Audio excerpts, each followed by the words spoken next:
வணக்கம் குட்டீஸ். இன்னைக்கு நாம சிறிய உருவம் பெரிய அப்படிங்கிறது பார்க்கலாம். எறும்பு சுறுசுறுப்பா இருக்கு. அதே மாதிரி இந்த எறும்பு பத்தி தான் நம்ம பார்க்க போறோம்.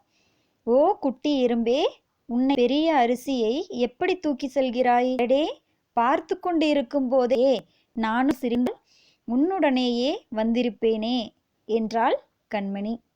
ஓ குட்டி எறும்பே, உன்னை விட பெருசா இருக்கிற எப்படி தூக்கிட்டு போற? ஐயோ, பார்த்துட்டு இருக்கும்போதே உன்னோட புற்றுக்குள்ளாயே நானும் சின்னதாக இருந்திருந்தா உன் கூடவே வந்திருப்பனே அப்படின்னு கண்மணி சொல்கிறா. சட்டென்று அவளுடைய உடல் உருவம் சிறியதாகி சுற்றிலும் பார்த்தால் எறும்பின் அளவுக்கு தானும் சிறியதாகி இருப்பதை கண்டு வியப்படைந்தாள். என்ன ஆயிட்டா? எறும்பு மாதிரியே குட்டியாக மாறிட்டா.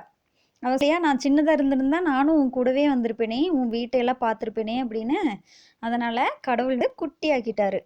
அப்போது ஒரே வியப்பாக இருந்துச்சு அவளுக்கு. எறும்பு நுழைந்த புற்றுக்குள் இறங்க முயற்சி செய்தாள். தடுமாறினாள். பொத்தென்று புற்றுக்குள் விழுந்தாள்.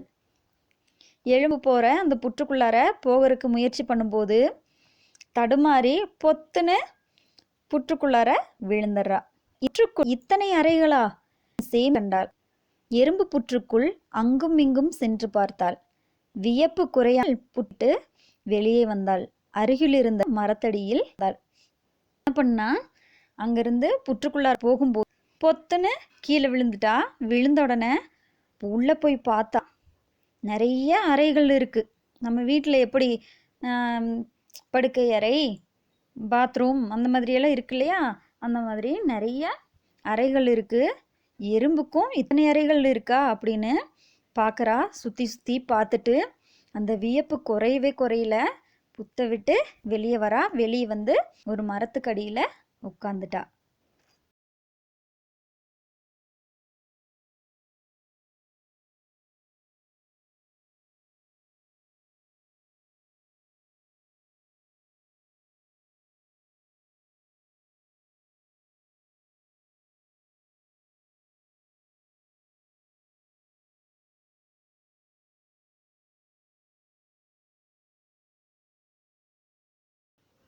மரத்தின் மேலே ஒரு தேன்கூடு இருந்தது.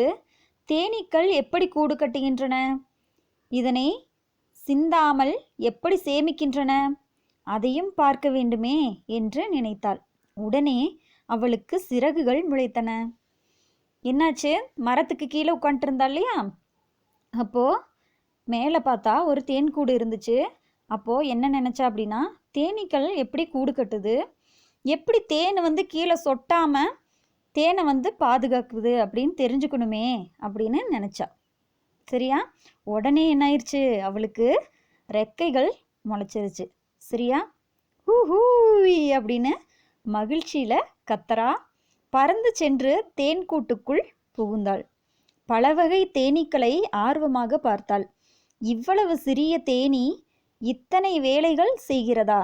வியப்பு தாளவில்லை. தேன்கூட்டை விட்டு வரவே மனமில்லை. தயங்கியபடியே வெளியே வந்தாள். மரக்கிளையில் அமர்ந்தாள். கீழே அழகான நீரோடை, அதில் மீன்கள் நீந்துவதை பார்த்தாள். மீன்களைப் போல நீந்த வேண்டுமென்று ஆசை வந்தது. அடுத்து என்ன நடந்திருக்கும்? கதையை தொடர்ந்து நீங்களே கூறுங்களேன். பாருங்க, என்னாச்சு? தேன் பூச்சியா மாறணும் அப்படின்னு ஆசைப்பட்டா. உடனே ரெக்கை முளைச்சிருச்சு. போய் அந்த தேன் கூட்டுக்குள்ளே பார்த்தா விதவிதமான தேன் பூச்சிகள் இருக்குது. உள்ளேருந்து வெளியவே வர மனசில்லை. ஏன்? நம்மளுக்கு தேன்னா ரொம்ப பிடிக்கும் இல்லையா, அதனால் உள்ளே ஃபுல்லாக தேன் இருந்தது. அதனால் வெளியே வரவே அவளுக்கு மனசில்லை. என்ன பண்ணுறதுன்னு தெரியாமல் தேன் கூட்டை விட்டு வெளியே வந்து தானே ஆகணும். மனசே இல்லாமல் வெளியே வரா. வெளியே மரக்கிளையில் உட்காண்ட்ருக்கும்போது கீழே பார்த்தா மீன்கள், ஆற்றுல மீன்கள், நிறைய மீன்கள் நீந்திட்டு இருக்கு. அப்போது என்ன நினைக்கிறா? மீன்களை போல நீந்த வேண்டுமே அப்படின்னு ஆசை வந்துடுது. நம்மளுக்கு ஆசையை தான் அடக்கவே முடியாது இல்லையா, எதை பார்த்தாலும் ஆசை இல்லையா, அதனால் மீனை போகிற மாறணும் அப்படின்னு ஆசை வந்துருச்சு. அப்புறம் என்ன நடந்திருக்கும்? இதே போல தான் மீன் மாதிரி மாறி இருப்பாங்க. துடுப்பு முளைச்சிருக்கும். உடனே ஆற்றுல போய் மீன் மாதிரி நீந்தி இருப்பாங்க இல்லையா? நல்லா இருந்துச்சா கதை? இதுதான் சிறிய உருவம் பெரிய உலகம். நன்றி குட்டீஸ்.